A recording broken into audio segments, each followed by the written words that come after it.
परिचय। लोहार लोहे को गर्म करने के लिए कोयला जलाता है, जिससे वांछित आकार देने के लिए हथौड़े से पीटा जा सके। दैनिक जीवन में अनेक प्रकार के ईंधन जलाए जाते हैं, जैसे कोयला, पेट्रोल, चारकोल, एलपीजी इत्यादि।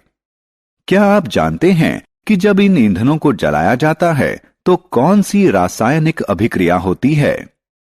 जी हां, इसे दहन कहते हैं। इस पाठ में हम ईंधनों के दहन के बारे में जानेंगे। उद्देश्य।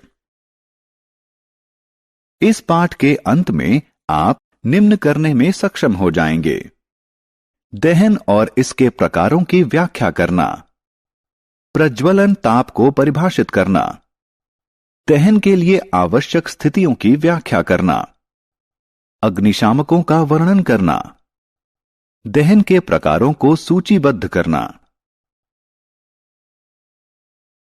दहन।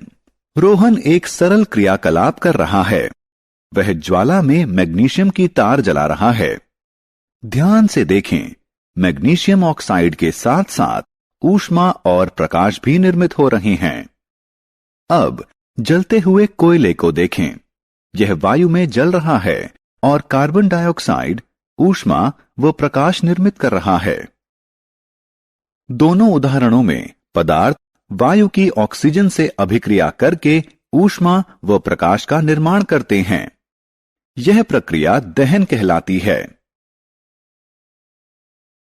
दहनशील और अदहनशील पदार्थ।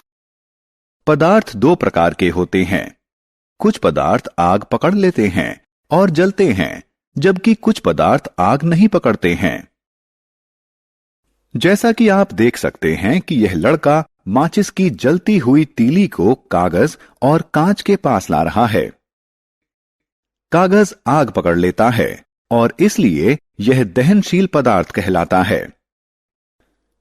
कांच नहीं जलता है और इसके जैसे अन्य पदार्थ जो वायु या ऑक्सीजन में नहीं जलते हैं, अदहनशील पदार्थ कहलाते हैं। जलने के लिए दशाएं। आइए जलने के लिए जरूरी दशाओं के बारे में जानें। एक मोमबत्ती जलाएं और इसे कांच के गिलास से ढक दें। आप देखेंगे कि कुछ समय बाद मोमबत्ती बुझ जाएगी। इससे पता चलता है कि मोमबत्ती वायु में ही जलती है, इसलिए दहन के लिए वायु जरूरी है। प्रज्वलन ताप। हमने अभी अभी देखा कि कागज तब जलता है जब इसे माचिस की तीली से जलाया जाता है। अब माचिस की जलती हुई तीली को लकड़ी के टुकड़े के निकट लाएं। लकड़ी का टुकड़ा आग नहीं पकड़ता है। माचिस की एक जलती हुई तीली लकड़ी के टुकड़े को जलाने के लिए पर्याप्त नहीं है, लेकिन इससे कागज शीघ्र ही जलने लगता है। ऐसा इसलिए है क्योंकि लकड़ी अपने प्रज्वलन ताप तक नहीं पहुंची। प्रज्वलन ताप वह न्यूनतम तापमान है जिस पर पदार्थ आग पकड़ लेता है। ज्वलनशील पदार्थ। आपकी मां ने बताया होगा कि किचन में माचिस की तीली या लाइटर को एलपीजी स्टोव से दूर रखना चाहिए।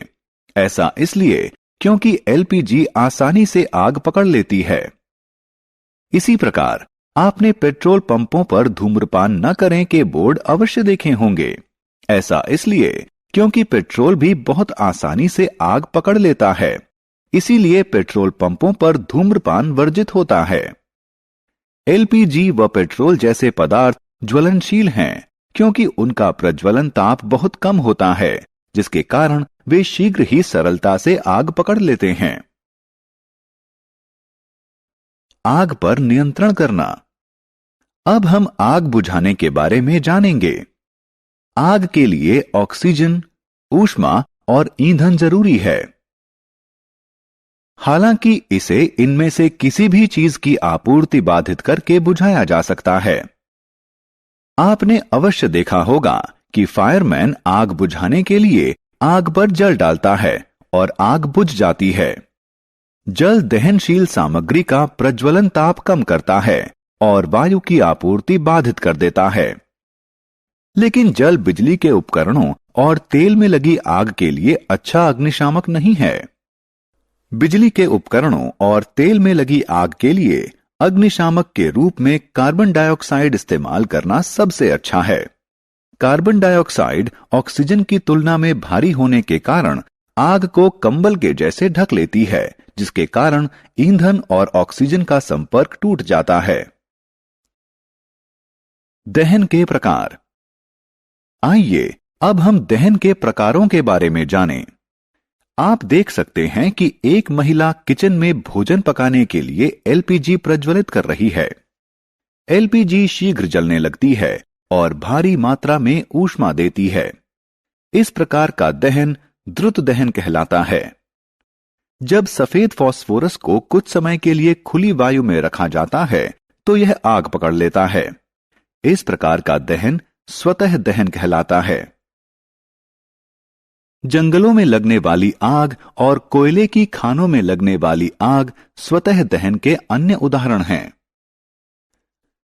आपने लोगों को उत्सव मनाने के लिए आतिशबाजी करते अवश्य देखा होगा।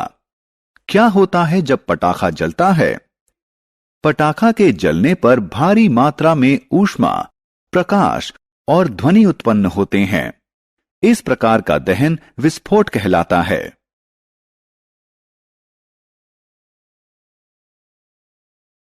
सारांश। आइए हमने जो कुछ सीखा है उसे संक्षेप में दोहराएं। वे पदार्थ जो वायु में जलते हैं दहनशील कहलाते हैं। दहन के लिए ऑक्सीजन जरूरी है। कोई पदार्थ जिस न्यूनतम तापमान पर आग पकड़ लेता है उसे उसका प्रज्वलन ताप कहते हैं। दहन अनेक प्रकार के होते हैं, जैसे द्रुत दहन, स्वतः दहन, विस्फोटन इत्यादि।